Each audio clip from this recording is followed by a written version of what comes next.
going to jump all over the place. We're not going in any specific order. Okay, so adjustable rate mortgage, known as an ARM. An adjustable rate mortgage is one where the rates adjust. And the rates adjust based on an index plus a margin. The index can be something like the 6-year Treasury auction, or the cost of funds index, or the LIBOR index. And again, sometimes people get this kind of adjustable rate mortgage because it will give them a lower, interest rate. Are you on your thing? Everybody's worried that I forgot about the class tonight, so they're reminding me. So we are moving along, and I hope everybody can see it and hear me. All right, so an adjustable rate mortgage, what it does is it takes the risk of rising interest rates away from the lender and puts it on the shoulders of the buyer. Sometimes adjustable rate loans will be at a lower interest rate at first, and they'll help buyers qualify for their loans. Amortization comes from the Italian word morta, or the Latin word morta, or the French word morta, which means death. And an amortized loan is a loan that we kill off the principal during the course of the loan. We kill off the principal.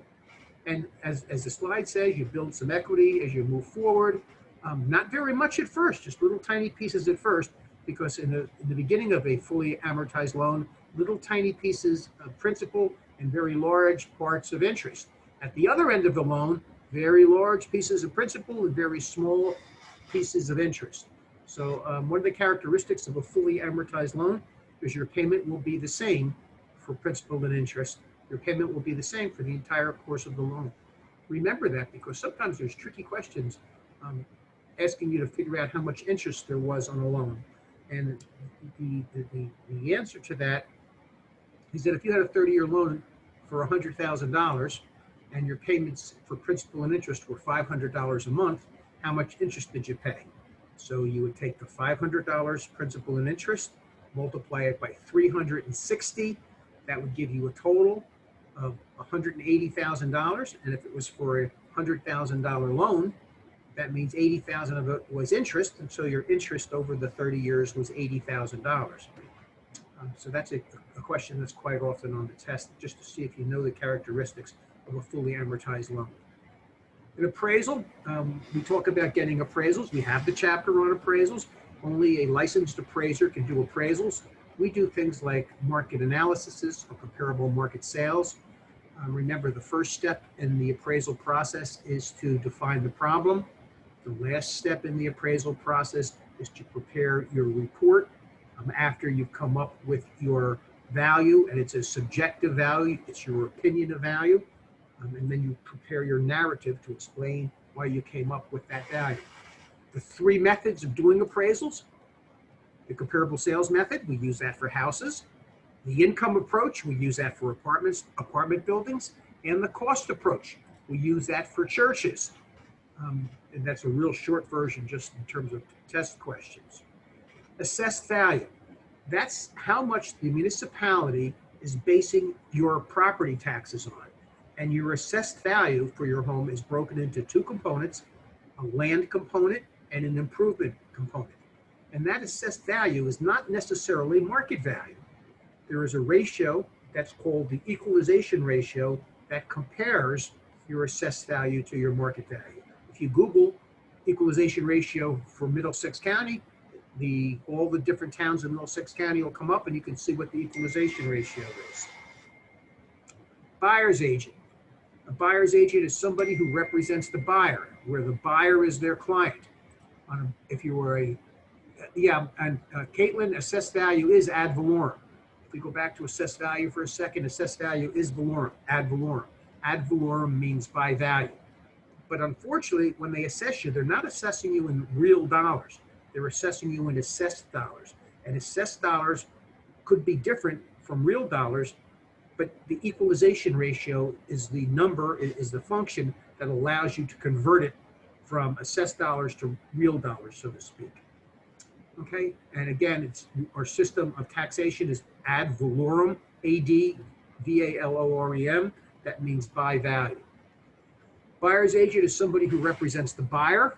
A buyer's agent, that would mean the buyer is their client, and that would mean the seller is their customer. So the buyer is their client, and they owe a fiduciary duty to their client, and the seller would be their customer. Closing refers to the meeting that takes it at the end of the whole transaction when the sale of the property is finalized. At the closing, buyers and sellers sign the final document.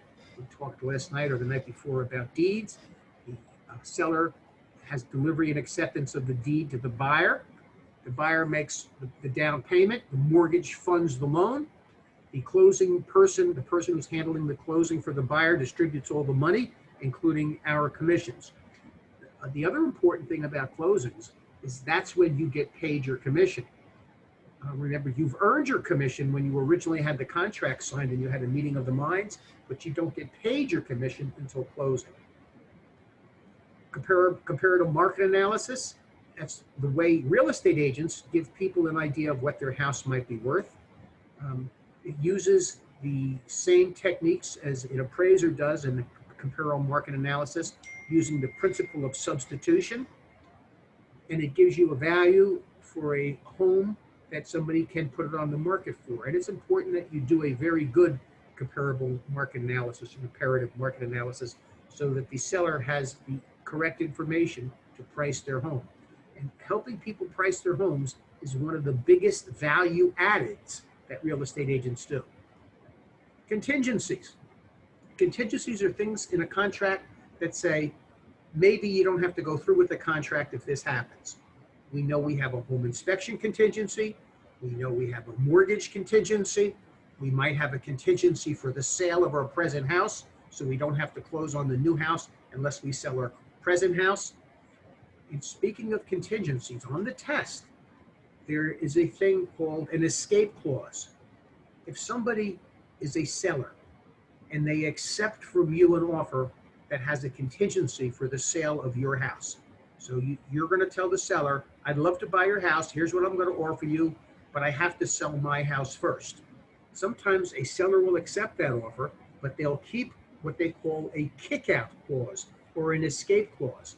And what that kick-out clause or escape clause says, if another buyer comes up and offers us equal or more, then either you have to take away your contingency for the sale of your present house, or you have to get out of the deal. So that would be an escape clause or a kick-out clause. And contingencies could be for the mortgage, contingencies could be for the home inspection. Dual agency is when one agent represents both the seller and the buyer, where both the seller and the buyer are clients. And in order to have dual agency, we have to have informed consent to dual agency signed. And in a dual agency situation, the agent would be representing both the buyer and the seller, and both the buyer and the seller would be clients. Equity is the amount of excess you have in your house over the value of your house over what you owe on it. So if your house is worth $300,000 and you owe $200,000, you have $100,000 in equity. In their case, they said you have a $200,000 home and you owe $150,000 on it. Now you have $50,000 in equity. Home equity loans are loans that will actually lend you part of this $50,000 in equity. That's what a home equity loan is. It's a loan that will actually lend you part of that $50,000. Now, that would probably be in second position because your $150,000 would be first, and then your home equity loan would be in second position. That's a home equity loan. Fixed rate mortgage. So a fixed rate mortgage is a mortgage where the loan is the exact same interest rate all throughout the loan. And again, we talk about fixed rate mortgages, and then we talked earlier about adjustable rate mortgages. In an adjustable rate mortgage, the interest rate changes based on an index plus a margin. We also have another type of mortgage that's called a graduated mortgage, and that's a mortgage that goes up in predetermined increments. So the first year it's at 1%, the second year it's at 2%, the third year it's at 3%, and then it stays at 3% forever. That's a step mortgage or a graduated mortgage. An adjustable rate interest, an adjustable rate loan could start at 1%, and then based on its margin, maybe the margin is going up and down, it could go all over the place. And a fixed rate has the same rate of interest for the entire time. So we can have any one of those different types of payment on a mortgage. Home warranty is a warranty that protects certain items in the home, like the appliances, like the heating system. And the important thing that we have to know about a home warranty is, in the event we advertise a home warranty, when we're advertising a property, we have to make it clear who pays for the home warranty, because a home warranty is available on all properties, but the question is who's going to pay for the home warranty. The other thing that sometimes comes up on the test is on new construction, builders have to provide a builder's warranty. And a builder's warranty is slightly different from a home warranty. A builder's warranty, the builder is going to pay for the warranty. In a builder's warranty, the builder's warranty has to be for 10 years. The home warranty can be for 1 year, and then you could add on the second year, then you could add on the third year. But a builder's warranty is for 10 years, and the builder's warranty covers structure, doesn't cover the appliances. The home warranty covers appliances, and typically it doesn't cover structures. Interest is the cost of borrowing money. Excuse me, Bruce. Yeah. What type of warranty would cover not the structure, with the structures? So if you were buying a used house, there probably isn't a product that would cover the structures. If you're buying a new house, the builder's warranty would cover the foundation, that would cover the roof. In a home warranty, that's on an existing house. You could even get a home warranty on a new house. It covers the appliances, it might cover the heating system, it might cover the roof for leaks, and it might cover the plumbing for certain items, but it's not going to cover the foundation or the framing or the. So that's more of a builder's warranty. A builder's warranty is the one that covers that stuff. Okay. Two different products. So interest is the Thank you. cost of borrowing money. You're welcome. Interest is the cost of borrowing money. And we want to remember our silly little chart that we use. And when we're talking about interest, we're going to do our little chart where the E is earnings, the P is the principal, and the R is the rate. And there's going to be a divided sign here and then a multiplication sign here. So if we want to find what the interest rate is, we would cover up the R and we would do the earnings divided by the principal. If instead we wanted to find out what the rate of interest was, let's get my eraser working here. If we wanted to find out what the rate of interest was, I'm sorry, that's how we would find out what the rate is. We would cover up R and divide E by P. If we wanted to find out the amount of interest that was paid, the earnings, we would cover up the E and we would do P times R. And lastly, if we wanted to find out what the amount of principal was, and they gave us the other two things, if they wanted to find out what the amount of principal was, we would cover up the P and we would do earnings divided by rate, and that would give us the amount of principal. So those are the three different formulas that might come up if you have a question about how much interest does something pay, or what's the rate of interest, or if I have a loan that's at 6% interest and the amount of interest was $4,000, how much was the principal? Those are all potential questions that could come about interest. A mortgage broker is a lender that puts a borrower in a mortgage broker is a person that puts a borrower and a lender together. They do not lend out their own money. They're just getting paid a commission for originating a loan or placing it. A mortgage banker, on the other hand, is lending out their own money. So a mortgage broker just puts people together and gets a commission. A mortgage banker lends their own money. Principal is the amount of money that you borrow to purchase a home. Principal is also the amount of money if you're doing a calculation between interest, principal, and the rate of interest. Could be the price of the home if you're figuring out commission questions. So, and you can't see the definitions. Let's see if there's a reason for that. Did that help? Can you see them now? Sorry We about are that. seeing the slide of mortgage broker now. Oh, now is at the principal. All right, thanks, Sue. You're welcome. Private mortgage insurance is when you have a loan that is not a FHA loan and is not a VA loan. So that means it has no connection to the government. And if you have a conventional loan where you put down less than 20%, you have to pay PMI. PMI stands for private mortgage insurance. And that protects the lender in case you default, because the private mortgage insurance company will make the lender whole again if you default. So PMI comes with conventional mortgages, mostly, never FHA mortgages or never VA mortgages. FHA mortgages have MIP. Conventional loans have PMI. Realtor, they always tell me to emphasize this. You guys are here to get your real estate salesperson's license. You are not becoming realtors. Realtor is someone who is already a real estate agent who is a member of the National Association of Realtors. So you're getting your real estate salesperson's license. That's not going to make you a realtor. What will make you a realtor is when you join the realtors and you pay their dues. ALTA, people are telling me this shows up on the test. This is the American Land Title Association. This is, if you were a title insurance agent, this is equivalent to the realtors for real estate agents. This is their trade association. This is the title insurance industry's trade association, the American Land Title Association. Amortization, again, same word. It means killing off the principal during the course of a loan. A fully amortized loan kills off all the principal by the end of the loan. Annual percentage rate.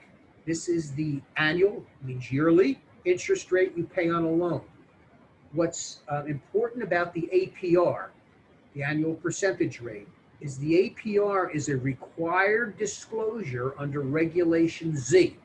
So the APR in the Truth in Lending Act, which has Regulation Z, one of the required disclosures is the APR, the annual percentage rate. Chain of title.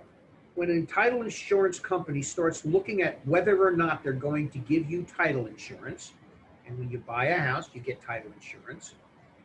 The chain of title is you're buying it from the 10th buyer who bought it from the 9th buyer, who bought it from the 8th buyer, who bought it from the 7th buyer, and they create this chain of ownership going back 60 years.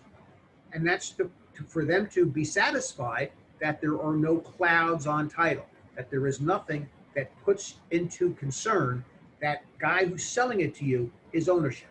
Does he really own it and have the right to sell it to you? And they establish that by doing a chain of title to see how he came about being the owner of the property. Closing statement. We're required to have closing statements on 1 to 4 family homes, co-ops and condos that have institutional financing. And that closing statement is a balance sheet with debits and credits. And remember, anything that makes the seller's check smaller at closing is a debit to the seller. Anything that makes the buyer's wheelbarrow full of money heavier at closing is a debit to the buyer. And the opposite is true. Anything that makes the seller's check bigger is a credit to the seller. Anything that makes the buyer's wheelbarrow lighter, he has to bring in less money to closing, is a credit to the buyer. And my favorite question is, what is the commission? What is the real estate commission? And the real estate commission is my favorite thing because that's when I get paid. The real estate commission is a debit to the seller. The real estate commission is a debit to the seller. Cloud on title. This came up the other night. So we're doing a chain of title. The 6th buyer bought it from the 5th, bought it from the 4th. But now we can't really tell how the 3rd buyer got it. There's some kind of a concern that might impair the title. So it's an irregularity, possible claim, or encumbrance, which if it really is true, if it's really valid, it would affect or impair the title. And how do we cure a cloud on title? We can cure it with a court case called a motion to quiet title, or we can cure it with a quit claim deed. Next thing is a covenant. A covenant is a promise. So in your mortgage agreement, you have covenants. You have a covenant to pay taxes. You have a covenant to keep the house in good repair. So you have all kinds of different covenants in your mortgage agreements. Also in a deed, you're going to have covenants. You're going to have the covenant of season, the covenant of quiet enjoyment, the covenant of warranty, the covenant of warranty forever. All different promises you make in things like a warranty deed or like in a mortgage, covenants or promises. Think of your marriage covenants. Now, here's one of the things that people never understand.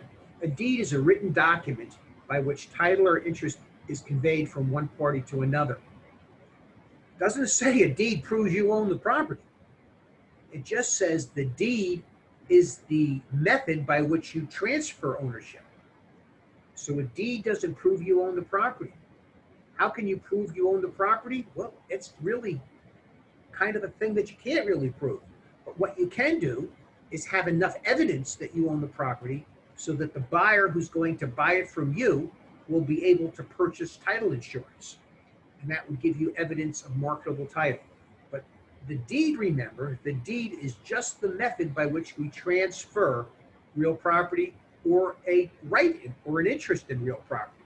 For instance, if you're granting somebody an easement, you would do it with a deed. Default is failure to perform a promised task or to pay out an obligation when due. So if you default on your mortgage, they accelerate your loan and they start the foreclosure process, right? If you default on your mortgage, another way that you could default is you could default by not having insurance. So failure to perform a promised task. You could also default on a contract. And remember, we said the remedies for default, the least desirable, this is on a contract, the least desirable remedy is rescission. That's where you say, just forget about it.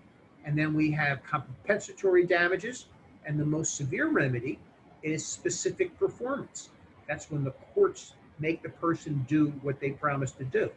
So if the buyer defaults by not showing up at closing, the least desirable remedy is rescission because you don't get any damages from that. Then you could have compensatory damages, whatever money it cost you, and you could make the buyer, the court could force the buyer to buy the property. Of course, the buyer would have to have the money, so that doesn't happen very often.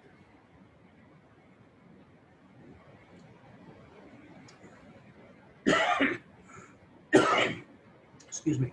Defect is a title imperfection or deficiency, and you could have a defect on title, on your title, and a defect on title causes a cloud on title, and a cloud on title, again, can be cured potentially with a motion to quiet title or a quit claim deed.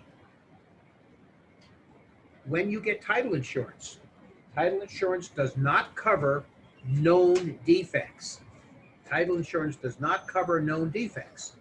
So if you're getting title insurance and they find a known defect, they either won't give you the policy or they'll issue an exception that says they will give you the policy except they won't cover that defect. Depreciation is loss in value by ordinary wear and tear, destructive action, or functional or economic obsolescence. This is from the cost approach. Remember, in the cost approach, we build our imaginary building, and we do either replacement or reproduction. We build our imaginary building. We figure out how much it's going to cost us to build it by a couple of different methods: the contractor's method, the index method, the cost per square foot method. So we build our imaginary building by one of those methods and cost it out by one of those methods. And then we have to subtract accrued depreciation. And that's the loss in value that our building we're appraising has, because our new building doesn't have any loss in value because it's brand new. And the three sources of accrued depreciation are wear and tear, functional obsolescence, like being outdated or outmoded, and economic obsolescence, like having a highway right next to your property. something economic obsolescence you can't cure. Earnest money is the money that a buyer gives along with a contract. That earnest money is the buyer's money, and it becomes part of the down payment. That earnest money at closing, and this is a tough one for people to understand, on your closing statement, the earnest money is a credit to the buyer, because whatever they put as earnest money, that's how much lighter their wheelbarrow is going to be. And it's a debit to the seller, because at the closing, the seller is going to get one check from the person who's closing the transaction, but he's going to get the second check, the earnest money check, is going to come in from the real estate company. So it's going to be a debit to the seller. Earnest money is a debit to the seller and a credit to the buyer. An easement is a right held by a person to enjoy or to make limited use of another's real property. So there's two kinds of easements, an easement appertenant and an easement in gross. In my property at Highland Park, you got my property and you got the neighbor's property next door. I have a curb cut right here. He has no curb cut.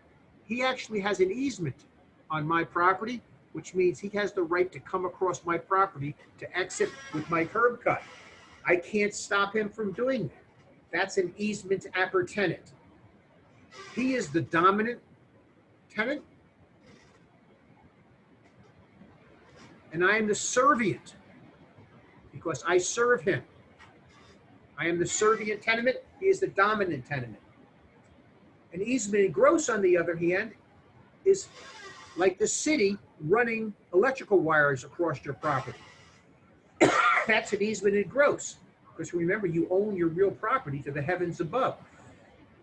So if the city's going to run wires across your property, they have to have an easement in gross. An easement appertenant, and we'll go back to this property with me and my neighbors. An easement appertenant, he's the dominant, I'm the servient, is said to run with the land. So if I sell my property, the new owner is going to be bound by the easement, and he'll still be the servient property. If the guy next door sells his property, the new owner will still have the easement to cross my property, because an easement appertenant is said to run with the land. Egress is the right or pathway over a person that may have to go over his own real estate. So the person who has the easement appertenant on my property has the right of egress. He has the right to cross over my property to leave his property. So he has an easement appertenant that grants him egress. Eminent domain is the right. Eminent domain is the right of the government to take your property, and they do it through the process of condemnation. And remember, if we have eminent domain through the process of condemnation, and they take your whole property, they have to pay you fair market value. If they take part of your property, they have to pay severance damages. And they pay severance damages, the way they calculate them is by the before and after method. Severance damages are before and after method. And you could also have inverse condemnation, where the government does something that makes your property worth a lot less money. That's inverse condemnation. But eminent domain is the right for the government to take your property. Encroachment is when part of your physical structure of your real property is on somebody else's real property. And so what an encroachment is you've got a lot here and your neighbor's got his lot here, and your neighbor decides to build a fence and he doesn't build it correctly or straight, and he crosses the fence over your property. Right here, he's encroaching on your property. He's encroaching on your property. We find an encroachment with a survey. When are we most concerned with an encroachment? When your new buyer is buying your property, the title insurance company will find that encroachment. It will be an exception, like we talked about earlier, and the title insurance company won't give title insurance because now that is a known defect, and title insurance does not cover known defects. An encumbrance is a claim, right, or lien upon the title to real property. An encumbrance can be a deed restriction, it can be a defeasible fee, It can be a financial claim. So a encumbrance is something that the deed carries, or the title carries, that complicates the ownership. That's the easiest way I can explain it. An endorsement is a addition or modification to a title insurance policy that changes or expands the coverage. So again, when we think about title insurance covers the purchaser of the title insurance policy plus their heirs. So if my parents bought a house and they got title insurance, when I inherited the house, their title insurance would cover me. But it would only cover me for their purchase price. And if their purchase price was $9,000, the policy would only cover me up to $9,000. If I wanted to refinance the house and take cash out, and let's say I wanted to borrow $150,000, the title insurance company would want an endorsement, and they would want me to expand the coverage up to $150,000, and they would charge me a fee to do that. That would be a lender's policy. The original policy that you buy is called a fee policy or an owner's policy. Exceptions. Title insurance companies include a list of items that they don't cover. Those are exceptions, like they might not cover that encroachment. Title insurance policies also have something called exclusions. Exclusions are things they never cover. And the thing that title insurance never covers is eminent domain. So if the government is going to take your property, the title insurance company won't help you. Fee simple is the highest degree of freehold ownership. Fee simple is the highest degree of freehold ownership. Now, when you have fee simple, that's the highest. The next one under that is defeasible fee or conditional fee. And the one under that is a life estate. So those are all three types of freehold forms of ownership. And the defining factor of freehold ownership is it is a completeness of the holding of the bundle of rights for an indefinite period of time. That's the defining characteristic of a freehold form of ownership. Fee simple is the highest form of freehold. And we also have leasehold. A leasehold is not owning real property. A leasehold is just having the right of possession for some period of time. And a leasehold is a reversionary interest. At the end of your lease, your right to be in the property goes back to your landlord. We said freehold is for an indefinite period of time. Leasehold is for a definite period of time. And what's the period of time? The period of time is your lease. Again, fee simple is the highest degree of freehold ownership. First mortgage, again, we talked about that a couple nights in a row, is the one that has first priority, which means it's the one that's recorded first. Just keep in mind that the little secret thing is that unpaid municipal taxes automatically jump to first position, even if they're not recorded. But if there's no unpaid municipal taxes, the first lien that was recorded is your first mortgage. Foreclosure is the proceeding in which a lender, via your mortgage or via a tax lien certificate, takes your house away from you. And the very first step in the mortgage process is to file, the first step that you can see publicly is the filing of the lis pendens, which means suit pending. And New Jersey is a judicial state for foreclosure, which means you have to get in front of a judge. A general warranty deed is the highest form of deed. And in a general warranty deed, the grantor is making all those covenants. Covenant of season, the covenant of quiet enjoyment, the covenant of warranty forever, and a general warranty deed, also known as a full warranty deed. And we do not typically use those in New Jersey. Instead, in New Jersey, we use a bargain and sale with covenants against grantor's acts deed. A bargain and sale with covenants against grantor's acts deed. Hazard insurance. When you buy a house, in order to get a mortgage, you have to have hazard insurance and liability insurance. When you have hazard insurance on a house. Excuse me, Bruce, Yes. I'm sorry. Just back to the last slide with the general warranty deed. That's only that goes to the grantor in Jersey? The grantor creates the general warranty deed and uses to transfer his ownership to the grantee. But we don't use them in New Jersey. We use a different thing called a bargain and sale with covenants against grantors acts deed, also known as a special warranty deed. And that kind of a deed coupled with title insurance gives us evidence of marketable title. So a general warranty deed is the most promises, and it's too many promises for the grantor to make. So we typically don't use it. Instead, we use a special warranty, also known as a bargain and sale with covenants against grantors acts. And that's how the grantor transfers his ownership or some right in his property to the grantee. And remember, on a deed, who signs a deed? Grantee. Grantor signs it down.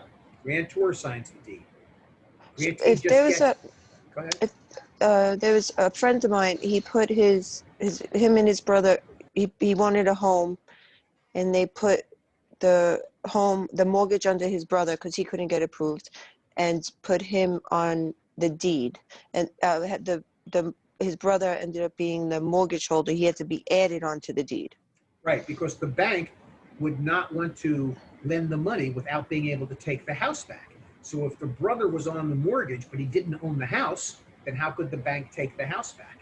So again, that's why they added him onto the deed, so they would have the ability to take the house back. So that would be the grantor? In your case, the two brothers were the grantees. They were getting the deed. They were buying it. Okay. But in order to buy it, they asked the grantor to please put both names on the deed. Because Gotcha. if only one of them was on the deed, and that person hadn't signed a promissory note, only one signed a promissory note. If they went to foreclose, if the one who signed a promissory note was different from the one who owned the deed, then they wouldn't be able to foreclose. So they need them both on the deed both on the note in order to be able to foreclose. Where if there's a grantee, I'm sorry, I'm still getting familiar with the terms. Can that be added on also? So if you want to add, the lender doesn't care if you Because we were discussing it. The lender doesn't care if you add on another grantee.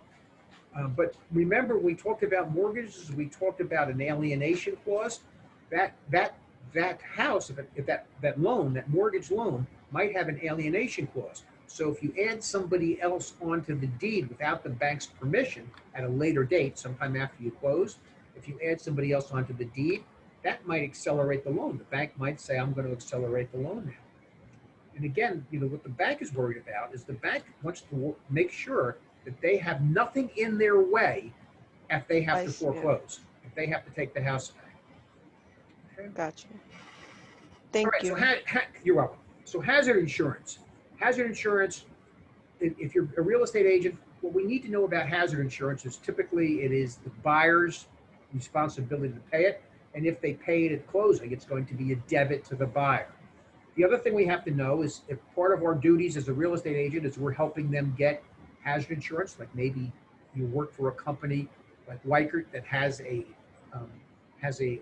affiliated business arrangement, and they're providing hazard insurance. 5 days before closing, there has to be written affirmation that the hazard insurance is in place. 5 days before closing, written affirmation that the hazard insurance is in place. Heir is somebody who inherits property or is entitled to inherit property under the provisions of a will. So if you have a will and in your will you leave property to somebody, they are your heir. Ingress is the opposite of egress. So the people who live next to me, who have their lot next to me in Highland Park, not only do they have the right to leave across my parking lot, they also have the right to come in to my parking lot to get on their land. So egress and ingress are the opposites. Intestate, that means you died without a will. And if you die without a will, the court appoints an administrator. You die without a will, the court appoints an administrator. If you die without a will, how does that administrator know to divvy up all your property? they go to the law of intestate distribution.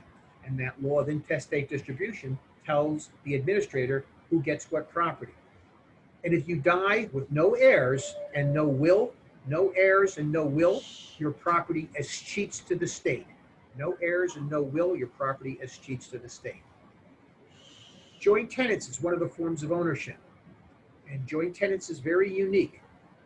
Joint tenants has to have the 4 unities. And the 4 unities are time, title, possession, and interest. So they all have to come into ownership at the same time. They all have to have equal rights of possession.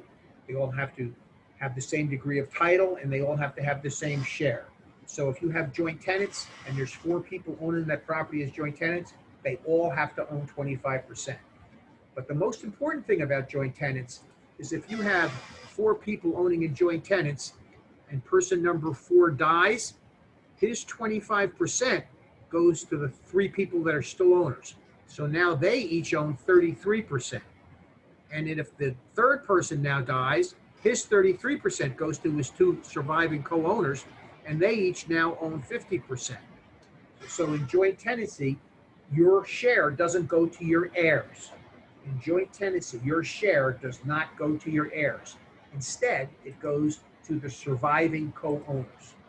The purpose of joint tenancy, because it seems like a silly thing to do, the purpose of joint tenancy is to avoid probate. It makes inheritance a little bit different, and it avoids any claims against the dead person's share. It also helps in estate taxes. A judgment is at the conclusion of a trial, and the judge awards a judgment. A judgment is an involuntary general lien. So a judgment is an involuntary general lien. It's a lien against all your property. Excuse me. A lien is a liability or a claim, and it's always a financial claim, and it's against real estate. But you know, you've got a car lien. You've got a lien against your car too. But a lien, when we're talking about real estate, is the lien that's created by several different methods. A mortgage is a voluntary lien. A mortgage is a voluntary specific lien. You can also have a mechanics lien. That's where a contractor does work on your house and you don't pay them. A mechanics lien is an involuntary specific lien. And then you can have a judgment lien. A judgment lien is an involuntary general lien. So liens can be voluntary or involuntary, general or specific. A lis pendens. Lis pendens is Latin for pending lawsuit. Pending lawsuit is one of the steps in the foreclosure, and that's the first step in the foreclosure that is public record, so you could see it. And again, since the foreclosure is a judicial process and you have to get in front of a judge, you have a lis pendens on the way to foreclosure. A loan estimate is part of the Truth in Lending Act. It's a 3-page document that must be provided to consumers no later than 3 business days after they submit a loan application for most mortgages. The loan estimate provides information about key features such as costs, risks, and the type of loan that the borrower is applying for. Marketable title. Marketable title means that you have title that the guy who's going to buy it from you will be able to get title insurance. So evidence of marketable title in New Jersey is the ability to get title insurance. Why would you might not be able to get title insurance? Mightn't you not get title insurance? There might be a cloud or defect on title. When we buy real estate, or you're the seller, or either one, the sales contract speaks to that you will have a bargain and sale of covenants against Grantor's Act's deed with marketable or merchantable title. Mechanics lien is the lien that's placed on real estate when a contractor does work on it and you don't pay them.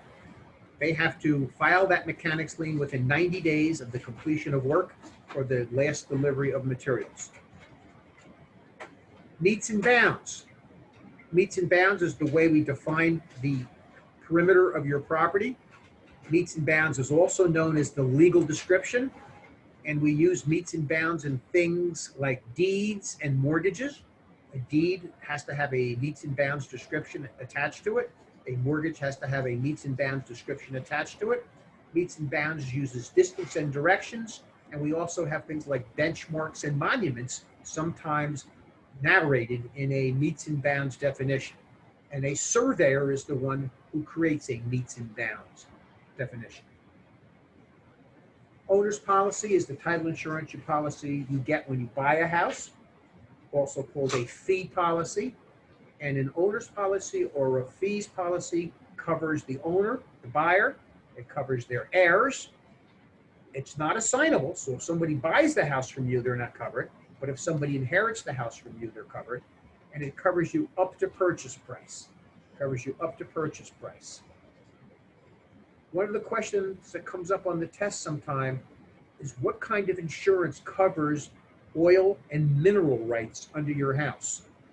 And the kind of insurance that covers oil and mineral rights under your house is title insurance, because title insurance would tell you whether or not somebody has already transferred those rights to another party.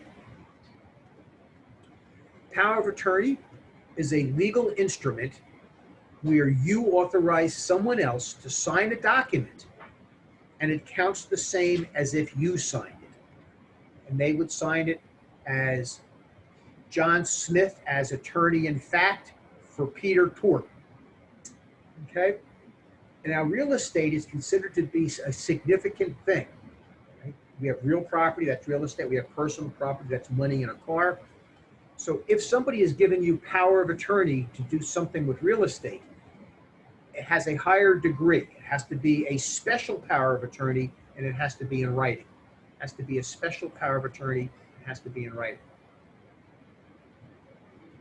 Preliminary title report is when you're doing a title search and they do their abstract of title and their chain of title. They're going to give a preliminary title report. That goes to the underwriters, and the underwriters review it, and they decide whether it's an acceptable risk. Just like if you're getting a loan, the underwriters decide if you've got everything that you're supposed to have, all the I's dotted and all the T's crossed. Promissory note is when you buy a property, you, the borrower, give the lender the mortgage. The mortgage allows them to take your property back if you don't pay them. And you, the borrower, give the lender a promissory note. The promissory note allows the lender to sue you if they have to take the house back and they lose money. So the promissory note is the IOU. A quiet title suit. So we talked about if you have a cloud on title or a defect on title, one of the ways that you might be able to cure it is with a motion to quiet title or a quitclaim deed. So it's a lawsuit brought by an owner of real estate for canceling, wiping out, or putting a quietus upon supposedly immaterial, inconsequential, and unenforceable claims and interests that could affect or could cloud the owner's title. Quitclaim deed. This is the deed that does not have a covenant of season. In a quitclaim deed, the grantor does not even imply that he holds title. The grantor is not saying he's the owner, but he's just saying he promises to give and surrender to the grantee any rights or interests that he may have in the property. So a quitclaim deed has no covenant of season. It merely says that I promise I will never bring a claim. Riparian rights. It's always on a test. And maybe in 30 years of real estate, I've run into riparian right questions 2 times. And a couple of weeks ago, I got really excited because on a 30-year-old Perry Mason, an old lawyer show, the whole show was about riparian rights, a river, and who had the rights to property by the river. And riparian rights have to do with water that's flowing, like a stream or a river. Littoral rights have to do with larger bodies of water, like an ocean. Riparian rights are like a river or stream. A title search is a careful exploration and inspection of all the public records in order to find out if there's anything that might cloud title. So we do a title search, we prepare an abstract of title, we do a chain of title, we do a final rundown of title, we send the title to the title underwriters. If the title underwriters think that it's not a risk to insure it, then they give you a title commitment. The title commitment is the formal contract that guarantees that they will give you a title insurance policy when you close. So a search is the first step of this whole process. Where do you do the search? At the county clerk's office. Second mortgage is a mortgage that has a lower priority than the first. It was recorded later than the first. Special warranty deed. This is the kind of deed we use in New Jersey. It's also called a bargain and sale with covenants against grantor's acts. And again, the special warranty deed coupled with title insurance gives us what we call marketable title. A subdivision is when we have a piece of land and we split it into smaller pieces. Remember, a minor subdivision is when you split it into 2 pieces. A major subdivision is when you split it into 10 pieces. A minor subdivision does not need an environmental impact statement. A major subdivision does need an environmental impact statement. A survey creates a meets and bounds definition for your property. It's done by a surveyor. It uses a level and a transit. Meets and bounds means distance and direction. Has a point of beginning. It comes through a point of ending. One of the questions they ask is, what direction do you do a meets and bounds? It's always clockwise. It uses benchmarks and monuments, and then has a narrative at the end. And we use that survey to create our meets and bounds definition. Our meets and bounds definition is known as the legal definition, and it's used in mortgages and in deeds. Tax lien. If you don't pay your taxes, on your house, and they have a tax lien certificate sale, the purchaser of the tax lien certificate then has a tax lien.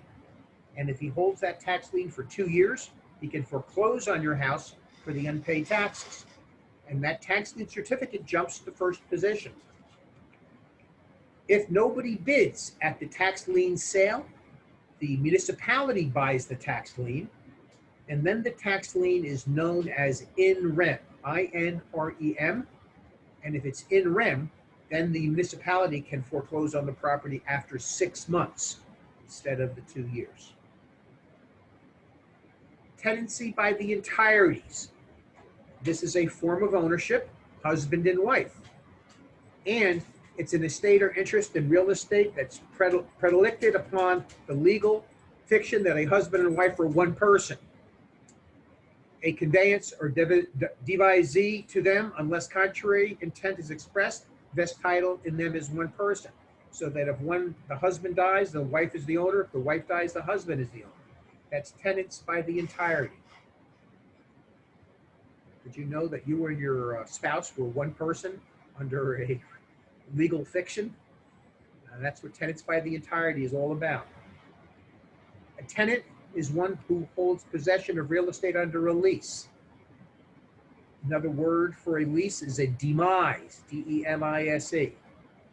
And remember, we define tenants by the length of or the amount of notice that's required to terminate the lease.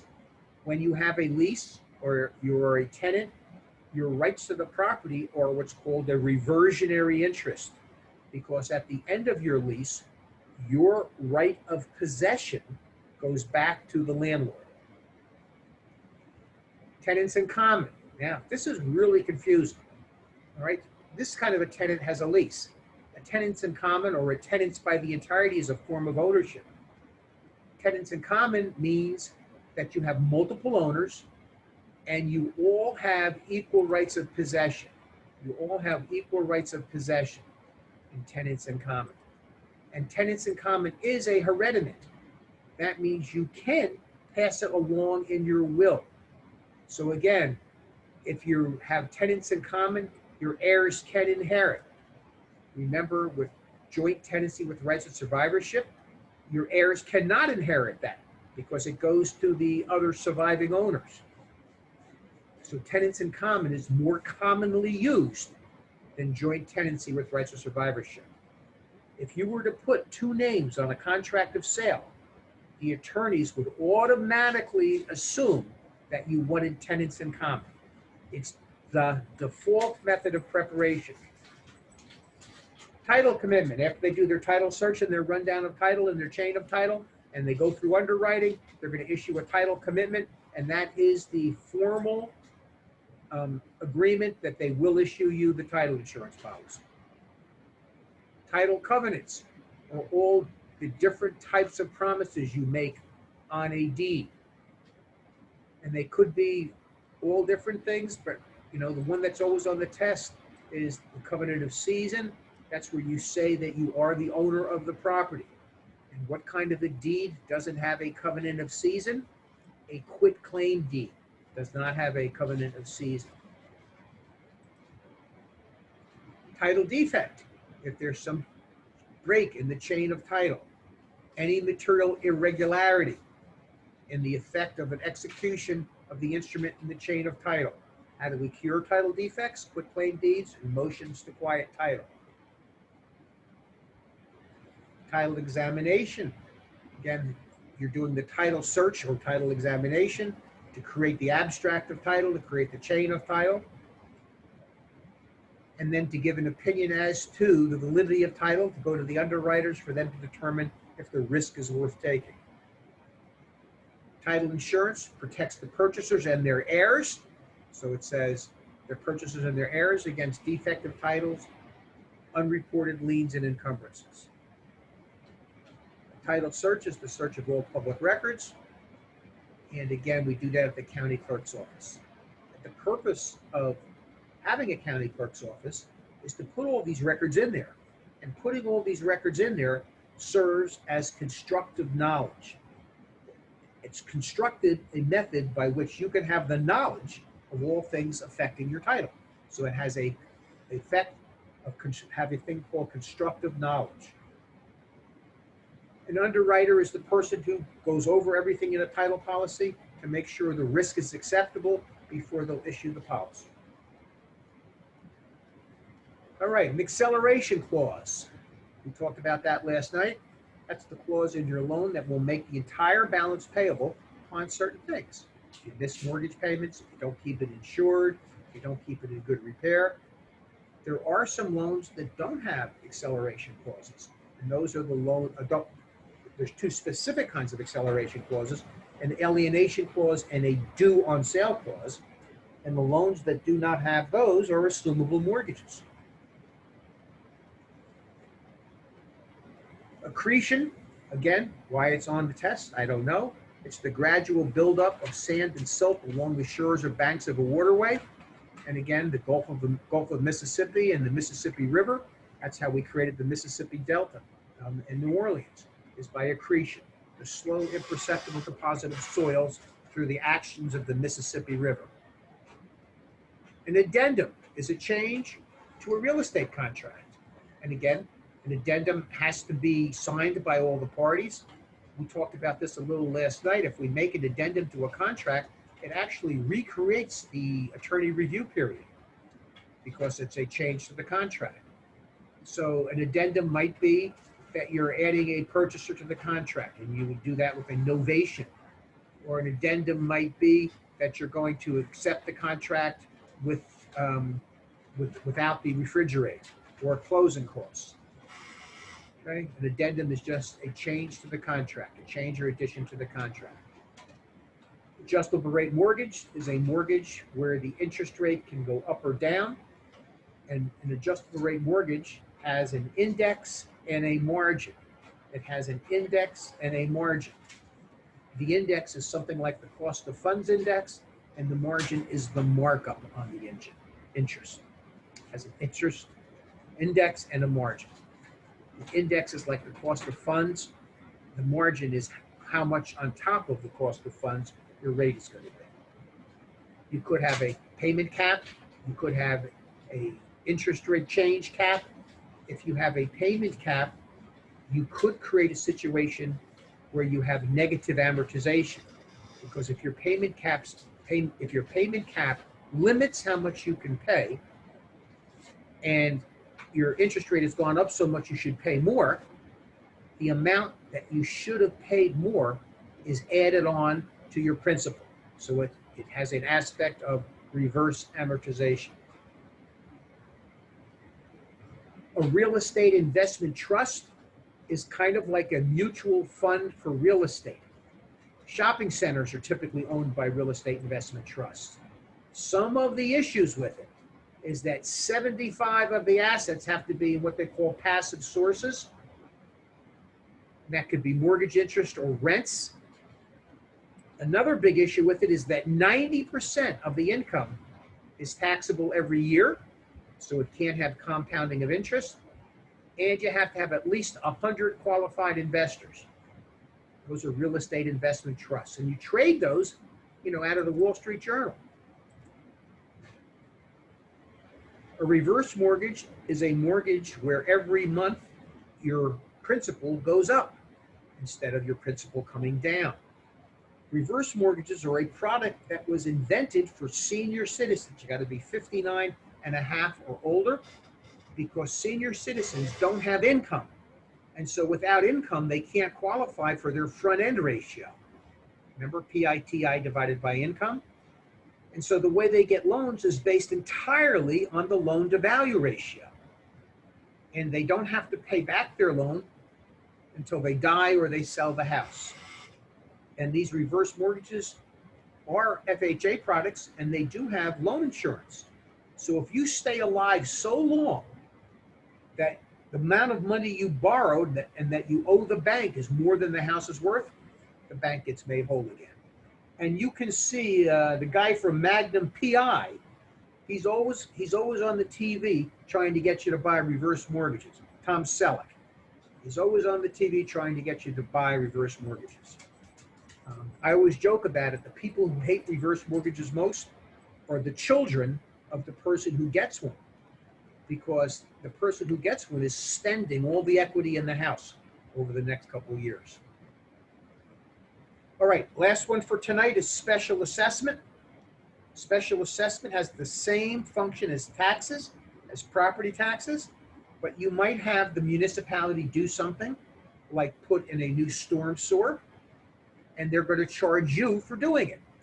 So special assessments are usually assessed over a set number of years and can be paid off early if you want. When you're being a real estate agent and you're selling a house, you better be aware if there's any special assessments, because you're allowed to pay these off over sometimes 9 years. And so what happens if the homeowner had a special assessment last year to put new sewers in, and there's still 8 years to go? Do you think your buyer is going to be happy that he has to pay that special assessment that was essentially a tax that the seller should have paid? So again, you're going to make sure you know if there's any special assessments that go along with the purchase of the house. All right, so that was an hour, and we wanted to run the class for an hour tonight. We'll do some more of these later on. Somebody asked for this, especially asked for this, and I was happy to do it. It looks like it's working out pretty well. I hope you guys are okay with it. And I'll record this, of course, and I'll send you guys all the recording. It's one of the reasons I want to keep it to an hour. It makes it much easier for me to edit. All right, so that's it for tonight. We will see you next Tuesday. Everybody, please hope the Patriots win, because Tom Brady is an old guy, and I want to see the old guys win. Good night. Thank you. Thank All you, right. Bruce. Bye-bye, Thank you, everybody. Bruce. Good night. Good night, everyone.